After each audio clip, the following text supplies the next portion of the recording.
Nous assistons au réveil des amoureux de la France. Nous vivons dans les urnes le sursaut des défenseurs de l'intérêt national. C'est bel et bien aussi le début d'une grande bataille culturelle et civilisationnelle dans laquelle TV Liberté revendique toute sa place. Dans les semaines et les mois à venir, TVL va avoir un rôle prépondérant, indispensable. En fin de semaine passée, la mobilisation en faveur de TV Liberté a été importante, soyez-en remerciés. Cette aide n'est pas encore suffisante, alors nous comptons sur votre engagement. Libérons-nous des chaînes. Merci de votre soutien maintenant.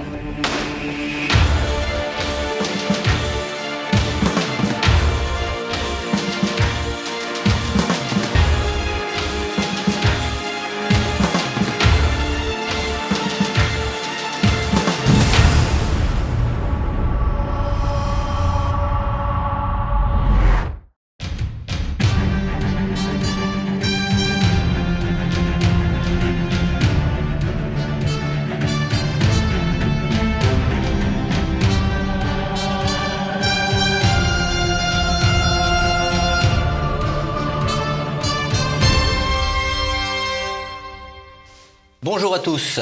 Après les histoires secrètes du débarquement, nous allons aujourd'hui, toujours en compagnie de Dominique Lormier, découvrir les vérités cachées des événements qui le suivirent, à savoir la libération du pays et plus loin la libération de l'Europe. En étayant de nouveau son enquête sur des archives et des documents inédits ou méconnus, Dominique Lormier baillait encore une fois de nombreux clichés sur une période complexe. Dominique Lormier, bonjour. Bonjour. Donc vous étiez venu la semaine dernière, vous nous parlez du débarquement. Je rappelle que vous êtes historien, que vous êtes l'auteur de 180 exactement, livres, et vous êtes un spécialiste de la Seconde Guerre mondiale et de la Résistance. Vous étiez donc venu nous parler des nouvelles histoires extraordinaires du débarquement et de la libération paru chez Alizio Histoire, et également donc des vérités cachées de la libération, livre lui paru aux éditions du Rocher. Alors, cette libération, elle ne s'est pas faite sans drame, ni même, on peut dire, crime, de la part des Alliés. Est-ce que j'exagère? Non, il y a eu des crimes de guerre des Alliés. Alors, bien entendu, il y a eu les crimes des Allemands que l'on connaît, avec la division d'Eisrach, la division Bremer, etc., plus les déportations qui ont eu lieu, etc. Bien entendu, ça a été largement, je dirais, étalé. À juste titre d'ailleurs, mais néanmoins on a passé sous le silence pendant des décennies les viols qui avaient été commis par l'armée américaine ou l'armée britannique, notamment lors de la libération de la France, et également aussi les bombardements totalement dont on peut se poser la question sur la réelle utilité sur le plan stratégique, sur le plan militaire, des bombardements aériens qui ont détruit un certain nombre de villes.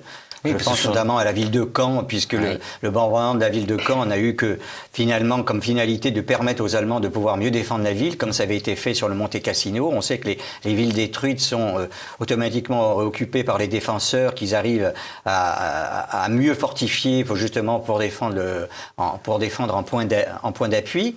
Et on a eu également le cas de certaines villes qui ont été rasées. Je pense à la ville de Royan en 1945, qui a été complètement rasée.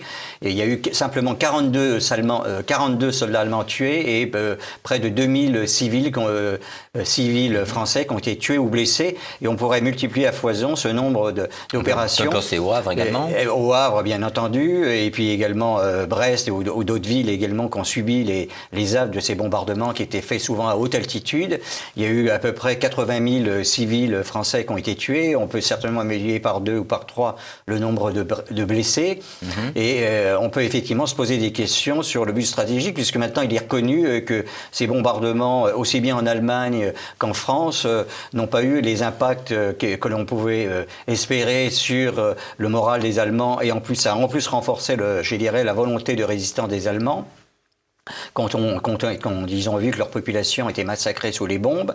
Et en plus, ça n'a pas, je dirais, ralenti la production militaire allemande, puisqu'on sait maintenant que durant la période de 43-45, la production militaire allemande a été multipliée par 3 ou par 5 au niveau du matériel militaire, et que justement les Allemands avaient judicieusement, je dirais, dispatché leurs usines, etc. Ils avaient construit également des usines souterraines, ce qui a impliqué justement l'engagement, malheureusement, de déportés qui ont travaillé dans des conditions inhumaines dans ces usines. Véritablement, on peut dire que ça a été un échec complet au niveau stratégique. Mais est-ce qu'il y avait quand même une doctrine derrière? Oui, c'était la but à doctrine d'un général anglais qu'on a surnommé Bomber Harris, qui a été pas mal critiqué d'ailleurs par Eisenhower. Eisenhower était assez réservé, de même que Churchill d'ailleurs, mais lui, je dirais, avait des appuis politiques assez importants. Il était persuadé de pouvoir gagner la guerre simplement par des bombardements stratégiques.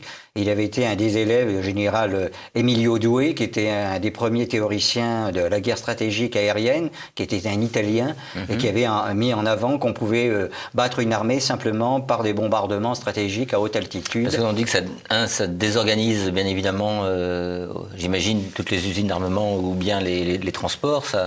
Alors ça désorganise durant un certain temps, ça tue les ouvriers, ça les déplace. Effectivement, mais après, étant donné que les usines sont dispatchées à droite et à gauche, véritablement, les Allemands avaient trouvé, je dirais, les moyens pour parer à cette éventualité. Et puis on a découvert par la suite que finalement, entre la période de 43-45, la production n'a absolument pas été ralentie, a été démultipliée, et donc les Allemands ont pu produire encore plus d'armes durant cette période-là. Les bombardements aériens n'ont pas été aussi efficaces, et ils ont tué surtout beaucoup de civils. Il y a eu la ville de Dresde en Allemagne qui a été une véritable boucherie également aussi. Et c'était surtout des femmes et des enfants et des vieillards qui étaient tués parce que les hommes étaient au front ou soit dans les usines. Et les usines avaient été justement dispatchées dans toute l'Allemagne ou dans toute l'Europe de manière à éviter justement que les grands centres industriels soient totalement détruits.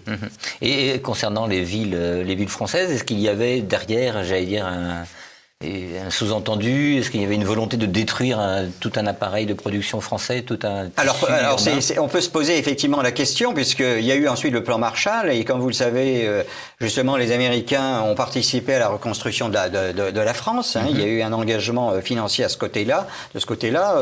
Le général de Gaulle, qui avait essayé justement d'empêcher que la France soit placée sous l'administration anglo-américaine avec l'AMGOT. Justement, ça a été un des points clés de la libération, et justement, il a mis en échec cette volonté hégémonique, impérialiste anglo-américaine de placer la France comme un pays vaincu, alors qu'elle avait participé activement à la libération de la France et à la défaite de l'Allemagne. Et donc, il a effectivement... je dirais estimé que les Anglo-Américains avaient parfois sciemment bombardé des villes pour justement, pour des raisons économiques par la suite et financières, pour participer à la reconstruction de certaines cités. Alors vous avez parlé également de viols tout à l'heure. Oui. Donc ça concerne des viols qui se déroulent en France. Et notamment en Normandie. En Normandie, il y a pas mal de viols. Les soldats américains, quelquefois, se mettent à boire dans les cafés après les combats. Et puis ils se croient en terrain conquis, et il y aura un certain nombre de viols. Il y aura même le maire de Brest qui dira même que les Allemands s'étaient mieux comportés durant l'occupation que les soldats américains dans Brest. Mais viols, j'imagine, qui sont quand même punis par non, il y a des sections. Il y a des sanctions, contrairement à l'armée soviétique où il y a un certain laisser-aller, puisqu'il y aura entre 3 millions et 5 millions, c'est devenu automatique. Ça fait partie de la culture de la guerre. Voilà, absolument, dans l'armée soviétique. Par contre, dans l'armée américaine et britannique, les viols sont généralement systématiquement sanctionnés. Ça peut aller jusqu'à la pendaison ou la fusillade. Et en Italie Alors en Italie, il y a eu pas mal les troupes marocaines, ou du moins nord-africaines, du corps expéditionnaire de juin, qui s'étaient d'ailleurs particulièrement illustrées au combat, parce que c'est elles qui ont enfoncé les positions allemandes en Italie et permis de conquérir Rome et de foncer jusqu'à Florence. Donc elles se sont très vaillamment battues. Elles ont fait d'ailleurs l'éloge aussi bien des Allemands que des alliés anglo-américains. Néanmoins, certaines troupes nord-africaines ont pratiqué ce qu'on appelait les razzias, qui était typique dans les troupes d'Afrique, c'est-à-dire de se venger ensuite sur les populations lorsqu'elles avaient subi des pertes assez importantes, et notamment des viols de femmes italiennes, où il y a eu pas mal de femmes italiennes qui ont été violées justement par notamment les tabors marocains, etc., avec, je dirais, une certaine complaisance de certains officiers français qui tournaient, je dirais, la tête. Néanmoins, il y a eu également des sanctions qui ont été prises, notamment le général de Montsabert ou le général Join ont décidé de prendre des sanctions et de faire des exemples, si bien que ça a ralenti par la suite ce genre de comportement. Néanmoins, il convient de souligner aussi que ces troupes nord-africaines s'étaient particulièrement bien battues, et ainsi que les pieds noirs qui avaient participé aussi à la libération de la France. Et au niveau des prisonniers, est-ce qu'on a constaté des exécutions sommaires? Oui, il y a eu des exécutions. Il y en a déjà durant la campagne de Sicile, où les troupes de Patton Patton exécute des prisonniers de guerre italiens qui ont résisté un peu trop longtemps à ses yeux. Il convient de souligner que les troupes italiennes se sont très vaillamment battues, notamment en Tunisie, mais également même en Sicile. Il y a eu la division Livorno qui a failli rejeter Patton à la mer, et Patton s'est vengé sur les prisonniers. Division qui avait attaqué avec 12 000 hommes. Ils ont eu 8 000 tués ou blessés. Donc elle avait beaucoup donné au niveau de l'assaut. Et Patton s'est senti humilié d'être tenu en échec par une division italienne, et donc il s'est vengé sur les prisonniers, où il y a eu un certain nombre de prisonniers italiens qui ont été tués. On va retrouver la même chose, notamment à Omaha Beach, du fait de la résistance acharnée des troupes allemandes, où on le voit d'ailleurs dans le film Le Soldat Ryan, où il y a un certain nombre de soldats allemands qui sont exécutés alors qu'il y a qui sont exécutés dans le combat, dans le feu de l'action. Alors pas simplement dans le feu de l'action, il y en a également qui ont été faits prisonniers, et au moment où les troupes américaines commencent à progresser à l'intérieur des terres normandes, ils ne veulent pas s'embarrasser justement de ces prisonniers. Ils sont exécutés également par certains, individus qui ont la gâchette un peu facile. Alors, est-ce que ces bombardements meurtriers, bombardements stratégiques sans objectif, sans but militaire, pas toujours, oui. Ces viols, ces exécutions sommaires de prisonniers seraient aujourd'hui considérés comme crimes de guerre, ou est-ce que ça pouvait déjà l'être à l'époque? Alors, bien sûr, à l'époque, on a essayé de minimiser les événements et de mettre en avant, la gloriole, comme c'est toujours dans le cas de la propagande militaire. D'autant plus, c'était les vainqueurs qui racontaient l'histoire, donc on a voulu tenir en silence ces événements. Et il y a eu néanmoins un certain nombre d'historiens américains courageux qui, dès les années 70-80, ont commencé à mettre en avant les problèmes de viol qui avaient eu lieu en France, commis par l'armée américaine, mais également aussi par l'armée britannique. Donc, il y a véritablement eu une redécouverte à ce niveau-là et un regard beaucoup plus panoramique sur les événements de cette période-là, et non plus réduit à la propagande des vainqueurs. D'ailleurs, je renvoie nos téléspectateurs à la revue d'histoire européenne, dont le dossier principal, qui est actuellement en kiosque, est consacré aux crimes de guerre des Alliés. Il y a tout un dossier, toute une série d'articles sur ce sujet. Alors, vous vous attaquez également au mythe, un autre mythe qui est le mythe de la résistance, des résistances, oui. Résistance yougoslave, albanaise et même italienne. Absolument, et grecques également. Les Grecs, voilà, les résistants dans le Balkan, elles avaient, ça a été des résistants qui étaient très divisés. Oui. Il y avait deux courants, il y avait un courant monarchiste et un courant communiste. C'était en Grèce. Voilà, en Grèce, mais également en Yougoslavie, et même en Albanie, où véritablement il y a eu une véritable guerre civile à ce niveau-là entre ces différents groupes de résistants, où ils s'entretuaient entre eux, et également les exactions qui ont été commises, et notamment par les partisans de Tito. Il y a eu notamment un véritable génocide ethnique notamment en Dalmatie. Vous aviez 400 000 italophones qui habitaient là depuis le Moyen-Âge, donc qui faisaient véritablement partie de la population. Et de 1944 jusque dans les années 50, il y a eu à peu près 80 000 de ces habitants qui ont été massacrés par les partisans de Tito. Il y en a eu plusieurs dizaines de milliers qui ont été contraints à l'exil en Italie du Nord. Et les autres ont été contraints de renier leur langue d'origine, l'italien, et véritablement devenir des bons citoyens du régime contraint et forcé du régime de Tito. Alors ça, ça a été tenu secret pendant des décennies. Il a fallu attendre, les années 80 que véritablement on découvre ce qui s'était passé, surtout les années 90 avec la nouvelle guerre civile malheureusement en Yougoslavie, où on a eu également des combats interethniques qui avaient déjà existé au sein même de la résistance, et que Tito avait réussi à mettre sous cloche, par une sorte de fédération de Yougoslavie durant des décennies. Mais après la mort de Tito, les vieilles rancunes et les vieilles haines ont ressurgi, et véritablement on a assisté à des massacres de part et d'autre. Et sur le terrain, ces résistances ont vraiment été efficaces contre les Allemands? Alors elles ont été surtout efficaces en Yougoslavie, où véritablement il y a eu quand même des combats, mais il faut savoir que d'abord de la période de 1941 jusqu'en 1943, ce sont les troupes italiennes qui ont principalement occupé les Balkans avec une trentaine de divisions. Elles ont souvent tenu en échec d'ailleurs les maquis des Balkans. Et ensuite, ça a été relayé ensuite par les Allemands, où il y a d'ailleurs un certain nombre d'atrocités qui ont été commises, parce que au sein même de ces populations, vous en aviez qui avaient rejoint soit la collaboration, et notamment les Croates qui ont été particulièrement féroces vis-à-vis des Serbes, et les Serbes qui se sont vengés par la suite contre ces Croates qui avaient combattu aux côtés des Allemands. Donc il y a eu véritablement de nombreux massacres qui ont été perpétués, et il a fallu attendre surtout le retrait des troupes allemandes pour véritablement assister à une libération, je dirais, de ces territoires par les différents maquis. Ces maquis-là n'ont pas vraiment mis en échec l'occupant.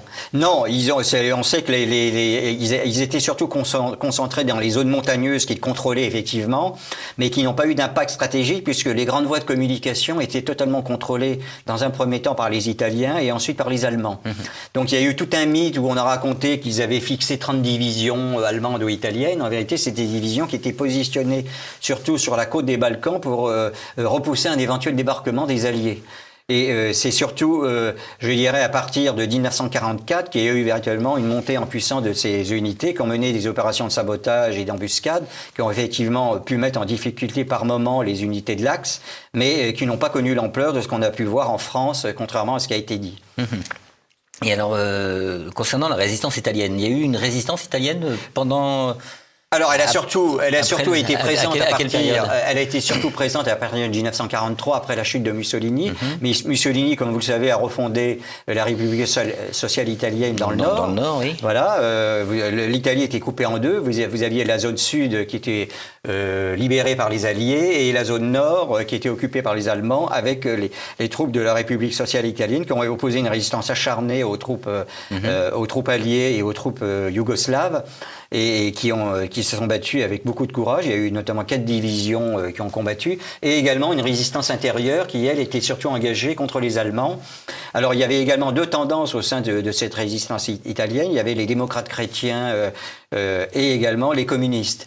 Et les communistes ont souvent été, je dirais, engagés une guerre civile, entre guillemets, contre les unités fascistes italiennes, alors que les unités, surtout démocrates chrétiennes, étaient surtout engagées dans le combat contre les Allemands.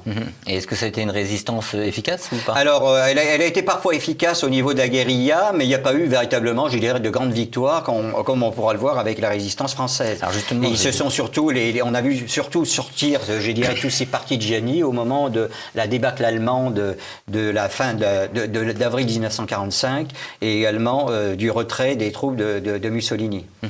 Alors justement, vous parliez de la résistance française, donc en revanche, vous relevez vraiment des succès de la résistance française, et pas forcément ceux qui sont célébrés d'ailleurs. Oui, alors on célèbre d'ailleurs assez curieusement toujours les échecs de la résistance. Enfin, ça c'est une espèce d'habitude française, on célèbre beaucoup les défaites. Ça a été mythifié comme une résistance héroïque, ce qui d'ailleurs a été une résistance réelle, aussi bien le plateau des Glières que le plateau du Vercors, mais ce sont des échecs militaires stratégiques totaux, et même au niveau tactique, puisqu'on a concentré d'abord dans les Glières plusieurs centaines d'hommes qui ont été encerclés d'abord par les troupes de Vichy et ensuite par les Allemands, et il y a eu un bref combat contre les Allemands et une dispersion ensuite des maquisards, dont beaucoup malheureusement n'ont pas échappé à la capture, ont été exécutés. Concernant le Vercors, bis repetita, mais à une plus grosse échelle, c'est durant l'été 44, où là il y a une concentration à peu près de 4000 maquisards face à peu près entre 10 000 et 20 000 soldats allemands. Bon, et les Allemands vont assez vite pouvoir, je dirais, disperser également ce maquis, parce que du fait que le maquis est équipé simplement d'armes légères, et face à des troupes allemandes qui ont un armement lourd et en plus appuyé par l'aviation. Donc ce sont véritablement des échecs qui ont été mythifiés, parce qu'il y a eu une résistance quand même courageuse de ces maquisards, mais les Allemands ont réussi à reprendre les 2 plateaux à chaque fois, et avec des pertes extrêmement lourdes. Alors qu'à côté de ça, vous avez eu une résistance extrêmement efficace qui a été menée dans le sud-ouest, où il y a eu un quart du territoire qui a été réellement libéré par les maquis, qui ont mené des opérations de sabotage extrêmement efficaces, des embuscades, qui ont véritablement dispersé les troupes allemandes dans le sud-ouest. Et vous avez eu de nombreuses garnisons allemandes qui soit essayaient de se réfugier en Espagne, ou soit de rejoindre le centre de la France et ensuite l'est de la France, qui ont été capturés. En région Midi-Pyrénées, vous avez eu 13 000 soldats allemands qui ont été capturés par les maquisards durant les combats de l'été 44.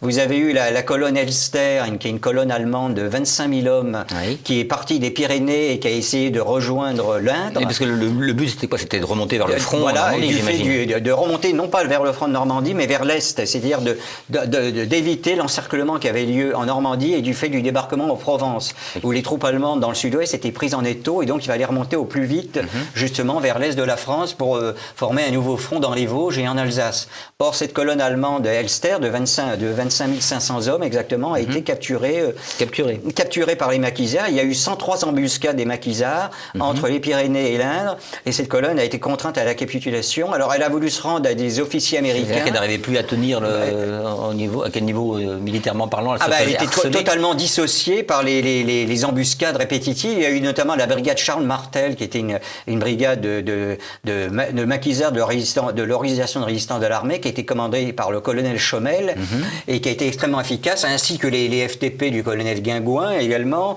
l'armée secrète également, enfin les différentes composantes des forces françaises de l'intérieur, et qui ont mené plus d'une centaine d'embuscades, qui a totalement dissocié, je dirais, sur plusieurs kilomètres. Oui, donc il l'a morcelée. Voilà, elle était totalement morcelée et contraint à la capitulation. Ils n'ont pas pu passer la Loire, donc, véritablement, pour s'échapper. Et de toute manière, ils seraient certainement tombés entre les mains des troupes américaines. Et il y a eu véritablement un véritable scandale à ce niveau-là, puisque les Américains ont voulu s'attribuer le succès, parce que le général Elster ne voulait pas se rendre aux terroristes français, comme ils les appelaient, et il voulait se rendre à un général allié. Malheureusement, on n'a pas trouvé de général français à ce moment-là. Il y avait le colonel Chomel, et la reddition s'est faite face à des officiers américains, mais néanmoins en présence du colonel Chomel, qui avait commandé, je dirais, les différentes unités de la résistance dans l'Indre, et qui avait permis la reddition de cette importante colonne allemande, qui a été véritablement mise hors de combat par les unités de la résistance intérieure. Il y a eu la colonne Boer également. Oui.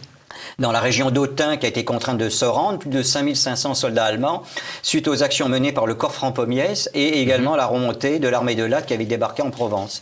Donc on estimait que sur les 400 000 soldats allemands qui étaient présents dans le sud de la France, il y en a eu 200 000 qui ont été mis hors de combat, à la fois par les forces combattantes de la résistance et l'armée de Latte, et notamment du fait des redditions aussi des poches de résistance allemande en avril 45, qu'il a fallu enlever également de haute lutte, notamment la poche du Médoc, où la brigade FFI Carnot a dû s'emparer de la position fortifiée. Alors attendez, la poche du Médoc La poche du Médoc en avril, qui a résisté jusqu'en avril 45. Donc on est autour de quelle ville là autour de Soulac et la Pointe de Grave, et la poche de Royan, la poche de Royan également, où il y a eu des combats acharnés, où s'est engagée d'ailleurs la division Leclerc, et également trois divisions FFI, et également la poche de La Rochelle, où c'était pratiquement aussi des unités FFI qui combattaient. C'est-à-dire à peu près 60 000 combattants FFI face à peu près 20 000 soldats allemands, mais soldats allemands qui étaient positionnés derrière des bunkers. Il y avait plus de 600 blocos, bunkers, qui défendaient les positions. La poche de La Rochelle qui mériterait une émission elle toute seule, parce que l'histoire est assez Oui, absolument.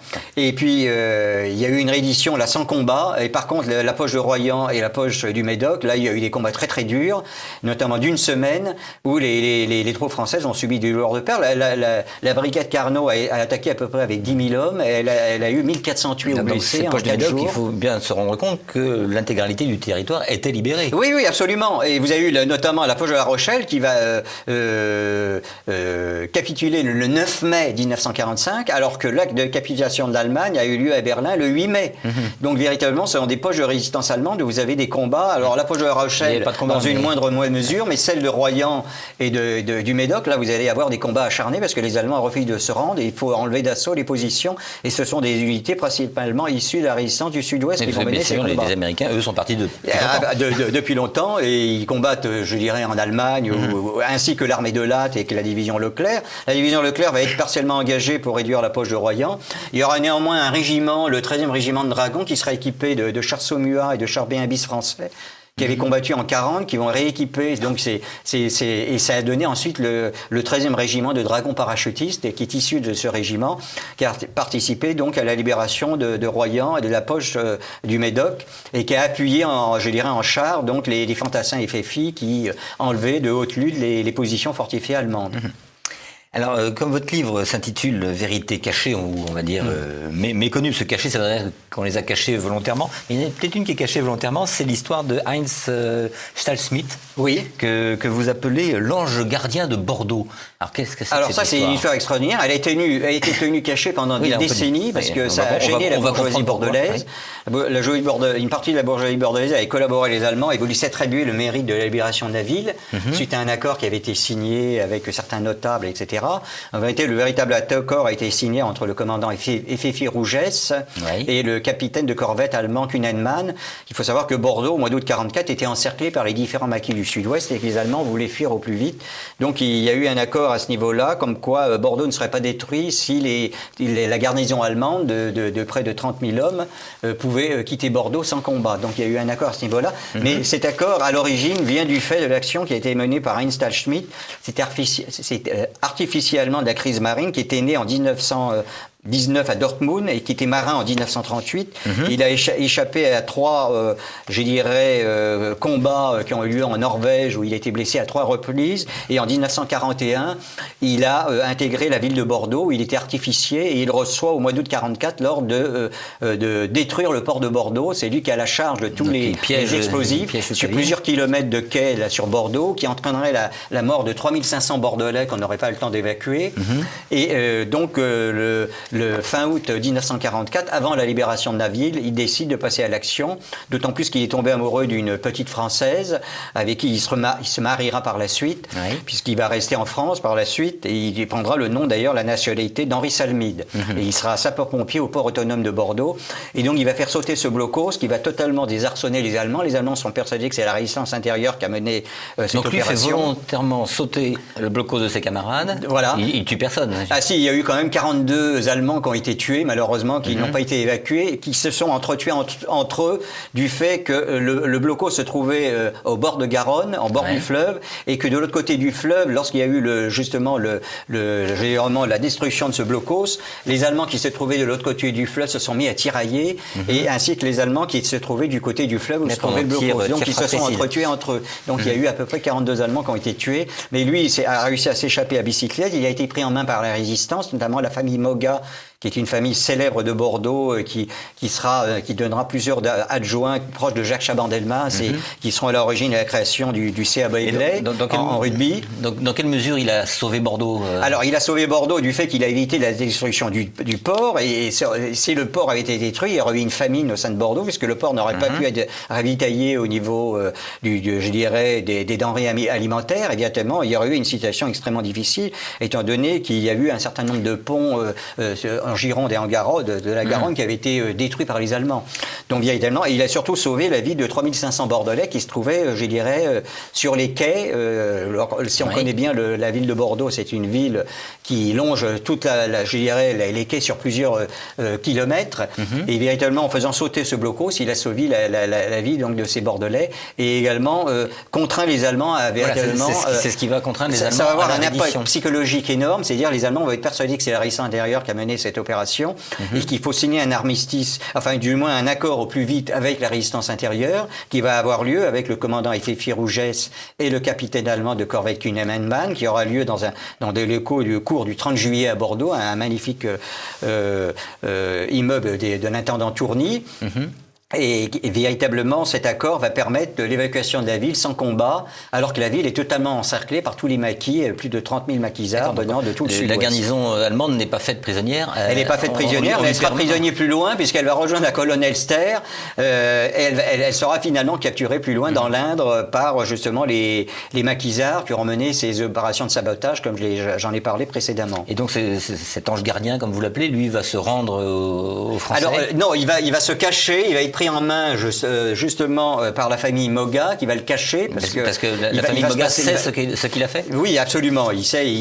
Notamment, il a pris déjà des contacts avec la résistance intérieure pour pouvoir se cacher, notamment avec le capitaine Saldou des sapeurs-pompiers de Bordeaux, et qui va d'abord vouloir chercher à s'attribuer le mérite en laissant croire que c'est la résistance qui a mené l'opération, alors que véritablement c'est artificiellement de la Kriegsmarine qui a mené seule cette opération, puisque la résistance n'était pas en mesure de pouvoir mener une opération à l'intérieur de Bordeaux, qui était un corps totalement cerné et occupé par les troupes allemandes. Donc il va avoir un destin particulier. Après, il sera nommé sapeur-pompier au port autonome de Bordeaux, donc il va faire toute sa carrière là. Il va épouser une Bordelaise, et il prendra le nom, il prendra la nationalité française, Henri Salmide. Il sera décoré de la Légion d'honneur bien des années après. Jacques Chaban-Delmas l'honorera d'une manière assez tardive. C'est surtout par l'entremise d'Alain Juppé et de son adjoint Hugues Martin qui sera honoré. Et il sera décoré par un ancien de l'armée de Lattre, Claude-Adrien Tizenay, qui avait participé au débarquement de Provence et qui lui remettra la Légion d'honneur, qui sera vraiment un très beau symbole de la réconciliation franco-allemande à ce niveau-là. Voilà, donc une belle vérité cachée, si je puis dire. Il y a d'autres histoires, on a encore un petit peu de temps. C'est l'histoire de la brigade Piron.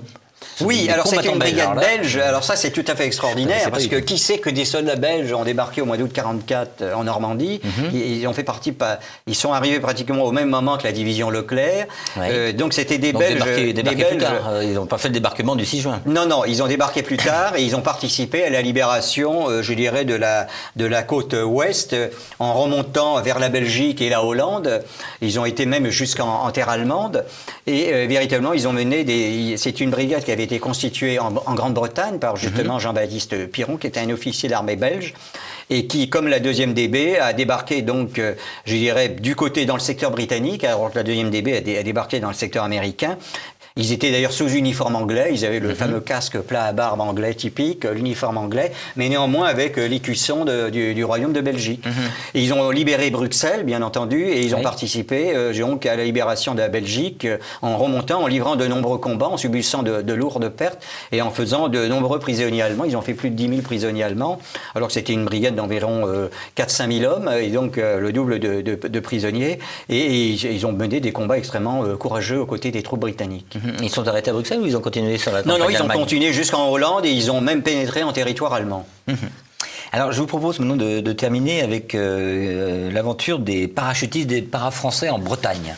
Absolument. Alors, ils ont été parachutés quand ils ont été parachutés quelques jours avant le débarquement. Oui. Alors, il y a eu deux régiments de chasseurs parachutistes SAS. SAS. Voilà, le régiment de SAS, c'était les Special Air Service. Special Air Service, c'est-à-dire des commandos parachutistes spécialisés dans les actions de sabotage. Et il s'agissait du 2e et du 3e RCP, des régiments. Donc les SAS, ce sont des Britanniques. Voilà. Donc là, ce sont des régiments parachutistes français entraînés par les Britanniques. Entraînés par les Britanniques au sein des SAS. Ils ont d'ailleurs pris également le nom aussi de SAS, mais ils ont pris également le nom de français, de régiment de chasseurs parachutistes. Donc il y a eu un premier régiment de chasseurs parachutistes qui, lui, a combattu dans les Vosges, qui était équipé à l'américaine, et ces deux autres régiments de chasseurs parachutistes qui, eux, étaient équipés par des Britanniques et entraînement britannique. Et donc ils ont mené de nombreuses opérations de sabotage en Bretagne, dans le but justement de fixer les unités allemandes de manière que les renforts allemands qui étaient en Bretagne n'interviennent pas en Normandie, où ils auraient pu rejeter les Alliés à la mer. Alors, ils ont mené de nombreuses opérations. Ils ont participé aussi à des actions au moment de la libération aux côtés des maquis et de la remontée des troupes américaines vers la Bretagne. Donc, ils étaient équipés notamment, ils avaient été parachutés avec des jeeps qui étaient équipés de mitrailleuses. Et ils rentraient dans les villages où il y avait des concentrations de troupes allemandes. Ils passaient en vitesse en mitraillant les Allemands et disparaissaient par la suite. Ils vivaient où? Alors, ils étaient en contact. Ils étaient cantonnés dans les bois, en contact avec la résistance bretonne. Et ils ont rallié ensuite les maquis, l'arrivée des troupes américaines, où ils ont mené également de nombreux combats. Et ils ont été parachutés à quelle période? Le colonel Bourgoin qui était comment? Ils ont été parachutés quoi, en mai, juin? Ils ont été parachutés début juin, avant le débarquement, pour mener des opérations de sabotage et justement maintenir des troupes allemandes en Bretagne de manière qu'elles n'interviennent pas en Normandie. Donc il y a eu à peu près la moitié des troupes allemandes qui sont restées cantonnées en Normandie, en partie grâce à l'action qui avait été menée par ces parachutistes et également par les maquis bretons qui ont été d'une réelle efficacité, comme ça a été reconnu même aussi bien par les Allemands que par les Alliés.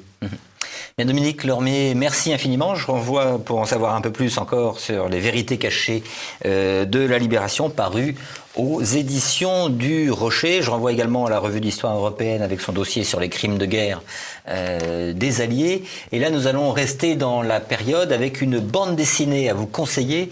Il s'agit des 100 derniers jours d'Hitler, paru aux éditions Delcourt. Nous sommes 15 janvier 1945. Après l'échec de la contre-offensive des Ardennes, Hitler rentre à Berlin. Mais pour ces 100 derniers jours, entouré de ses derniers fidèles, il poursuit une stratégie militaire militaire qui plonge la population allemande dans le chaos.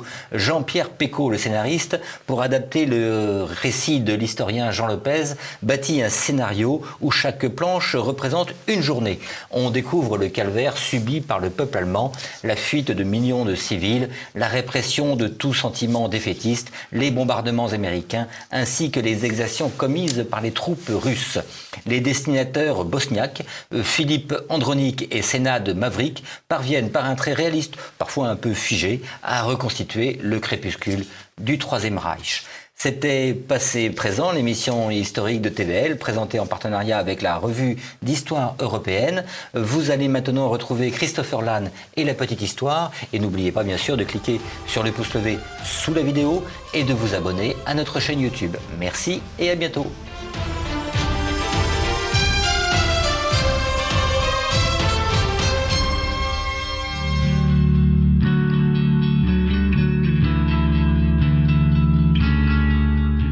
Vous connaissez l'histoire de Robinson Crusoe? Mais si, tu connais, on l'a tous fait à l'école. Moi je l'ai fait à la fac. Alors c'est vrai, je l'ai fait à la fac, ça a l'air intéressant comme ça, mais en fait, je me rappelle de rien, donc... Par contre, c'est un truc que j'ai appris, c'est que les histoires inspirées de Robinson Crusoe, comme par exemple le film Seul sur Mars, les histoires qui mettent en scène un homme seul quelque part, isolé de tous, s'appellent des Robinsonades. Et oui, c'est ça la culture, les gars. Bon, il va commencer ce sujet, oui ou merde. Aujourd'hui, je vais vous raconter la véritable histoire de Robinson Crusoe, donc l'histoire qui a inspiré Daniel Defoe pour son roman Robinson Crusoe. Car oui, à l'origine de ce roman, il y a une histoire vraie, celle d'Alexander Selkirk. Alexander Selkirk est un jeune Écossais qui est né en 1676 à Lower Largo, dans les Highlands écossaises. Il est assez bagarreur, il est assez perturbé, il a des problèmes avec sa famille et surtout, il est poursuivi en justice pour tenue indécente dans une église. Bon, c'est pourquoi à l'âge de 15 ans, il va s'engager en tant que marin et prendre les voiles. Il continue donc sa carrière de marin pendant plusieurs années et il se plaît beaucoup dans ce rôle, dans ce métier, puisqu'on se le rappelle, il est en fuite de son passé. En octobre 1704, alors qu'il participe à une expédition corsaire et qu'il aborde des navires espagnols, d'ailleurs la campagne va s'avérer très décevante, son bateau est en mauvais état. Il est en très mauvais état même et il doit faire escale sur une île déserte dans les îles de Juan Fernandez, plus précisément sur l'île de Masatiera. Cette île, la plus grande de l'archipel Juan Fernandez, est située à près de 650 km des côtes chiliennes. Là, on n'est pas sur l'île de Ré, là. Comme le navire est très abîmé, Selkirk veut à tout prix retaper le carénage. Ah oui, c'est un petit bricoleur et en plus, il est pas fou. Mais le capitaine Strading refuse et veut repartir tout de suite, ce qui va déclencher la colère de Selkirk. D'ailleurs, Selkirk est un habitué des colères et il était un élément perturbateur sur le bateau, il essayait de déclencher de nombreuses mutineries, et là, pour le coup, il va menacer de se mutiner en essayant d'entraîner d'autres membres de l'équipage avec lui. Sur l'île sur laquelle il menace de rester si le bateau n'est pas réparé. Vous avez suivi? Mais le capitaine, lui, il s'en contrefiche de ces menaces, il est d'ailleurs bien content de se débarrasser d'un élément perturbateur, donc il lui dit « Vas-y, reste sur ton île ». Selkirk va donc rester tout seul, car personne n'a accepté de le suivre, sur l'île avec le strict minimum, c'est-à-dire un mousquet, de la poudre à canon, une bible, du couchage et quelques outils et un couteau.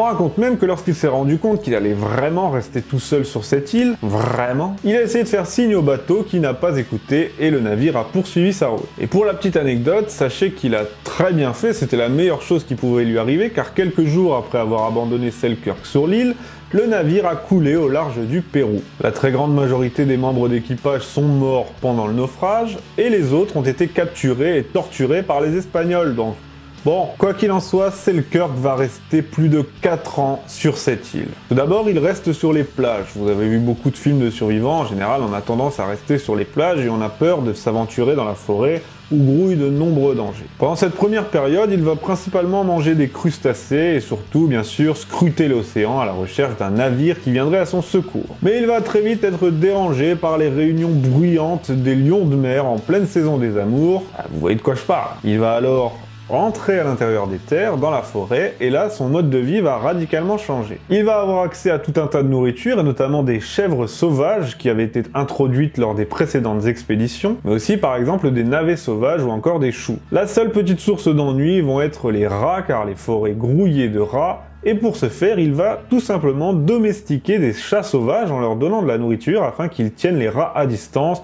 pendant que lui roupille tranquille. Tout au long de cette période, il va utiliser tous les ressources nécessaires et notamment les débris du navire pour par exemple se construire 2 cabanes et construire des outils et survivre tout simplement. Pour se nourrir, il va principalement chasser les chèvres à l'aide de son mousquet et de la poudre à canon qu'il avait avec lui. Et lorsque la poudre à canon viendra à manquer, il utilisera tout simplement son couteau. Il va être victime d'un premier accident durant une chasse alors qu'il poursuivait une chèvre sauvage, avec son couteau donc.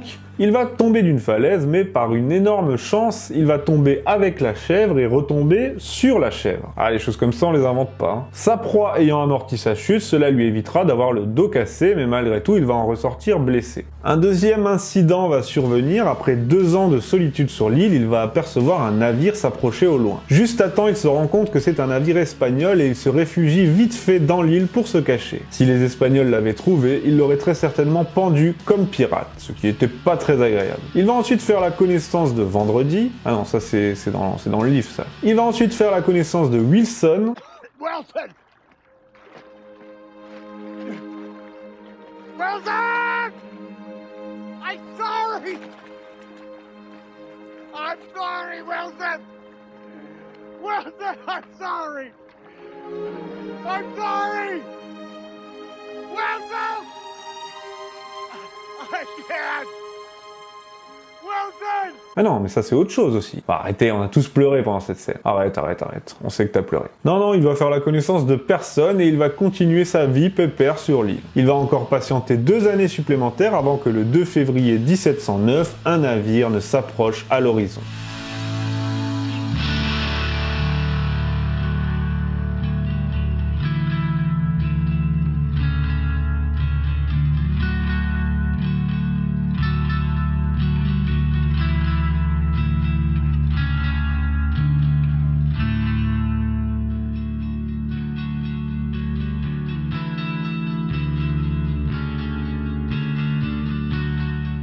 Cette fois, il s'agit d'un navire ami. Eh les copains! Un navire anglais mené par le capitaine Wood Roger.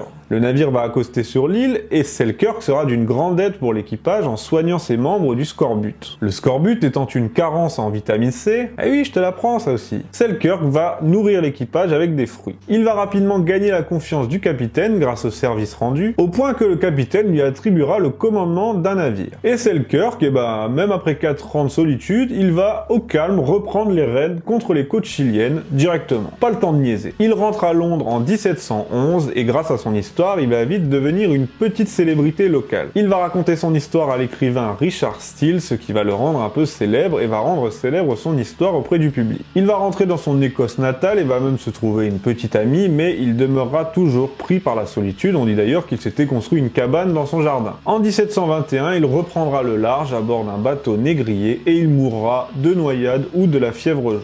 Cette histoire fantastique va, une fois connu, inspirer Robert Defoe pour son fabuleux roman Robinson Crusoe qui sera un immense succès. Mais sachez qu'elle n'est pas partie de rien cette histoire.